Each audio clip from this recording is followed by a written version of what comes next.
அடிக்கிற வெயிலுக்கு எல்லாரும் என்னென்னமோ உடம்புக்கு ஹெல்த்தியாக குடிக்கிறாங்க. நம்ம இது குடிப்போமேன்னு காலையில் பச்சை கலரில் இருக்கிறத தேடி தேடி பார்த்து குடிச்சாச்சு ஒரு வழியாக. கொஞ்சம் கசப்பாக ஒரு மாதிரி தான் இருந்தது.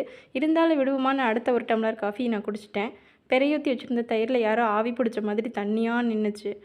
எனக்கே பக்குன்னு ஆயிடுச்சு. ஒரு நிமிஷத்தில் நான் போட்ட தயிராக இவ்வளோ கெட்டியாக இருக்குன்னு நினச்சேன். அதுக்கு ஒரு டிப்ஸ் நான் ட்ரை பண்ணேன். நீங்களும் இதை ட்ரை பண்ணி பாருங்கள். இந்த மாதிரி ஒரு டபுள் லேயர் வடிகட்டி இருந்துச்சுன்னா அதில் ஊற்றி வச்சுடுங்க. ஊற்றி வச்சுட்டா உங்களுக்கு கொஞ்சம் நேரத்தில் நல்லாவே அந்த தண்ணி எல்லாம் கீழே வந்து உங்களுக்கு தயிர் வந்து நல்லா கெட்டியாகிடும் தான் நான் நினச்சேன். பட் எனக்கு டைம் பத்தலை. இந்த கொஞ்சம் போட்ட தயிர்லேயே பாருங்கள் எவ்வளோ தண்ணி வந்திருக்குன்ட்டு.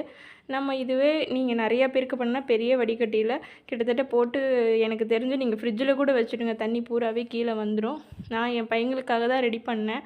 பட் என்ன ஆகிப்போச்சு அப்படின்னாக்கா, இவ்வளோ தான் என்னால் கொடுக்குற டைமில் பண்ண முடிஞ்சுது. அதனால் முடிஞ்ச வரைக்கும் இருக்கிற கெட்டி தயிர் எடுத்து டக்கு டக்குன்னு லஞ்ச் பேக் போட்டு கொடுத்தாச்சு. தயிர் வந்து எனக்கு தான் இந்த கெட்டி தயிர் வேணும், உனக்கு தான் இந்த கெட்டி தயிர் வேணும்னாங்க. ஆளுக்கு கொஞ்சம் எடுத்து போட்டு தண்ணி ஊற்றின தயிரையும் திருப்பி கலக்கி போட்டு எல்லாத்தையும் போட்டு கொடுத்தாச்சு. இந்த நடந்த சொதப்பெல்லாம் நான் என்ன பண்ணிட்டேன், துருவி வச்சுருந்த கேரட்டு மேற்படி போட வேண்டிய விஷயங்களெல்லாம் மறந்துட்டேன். இப்போதைக்கு இதையவே போட்டு இதுக்கு பருத்தி மூட்டை குடோன்லேயே இருந்துக்கலான்ற மாதிரி ஆயிடுச்சு. இதுக்கு எதுக்குடா நான் வடிகட்டினேன்னு. இப்போ நான் போடுறது பார்த்திங்கன்னா வெள்ளரிக்காய், கேரட்டு, இன்னும் கொத்தமல்லி, பல ஐட்டங்களை எல்லாம் பின்னாடி கட் பண்ணி வச்சு அப்படியே அதை மறந்துட்டேன். இப்படி தான் இருந்தது நம்ம சூப்பரான நாள். ஹெல்த்தியாக உள்ளே குடிச்சியே மைண்டு வேலையே செய்யலை. என்னன்னு எனக்கும் தெரில. இந்த டிப்ஸ் பிடிச்சதுன்னா கண்டிப்பாக ஃபாலோ பண்ணுங்கள்.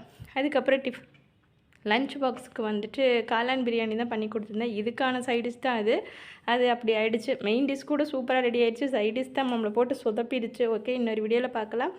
முடிஞ்சால் ட்ரை பண்ணி பாருங்கள். நல்லா தான் இருக்குது டிப்ஸ். ஓகே, பாய்.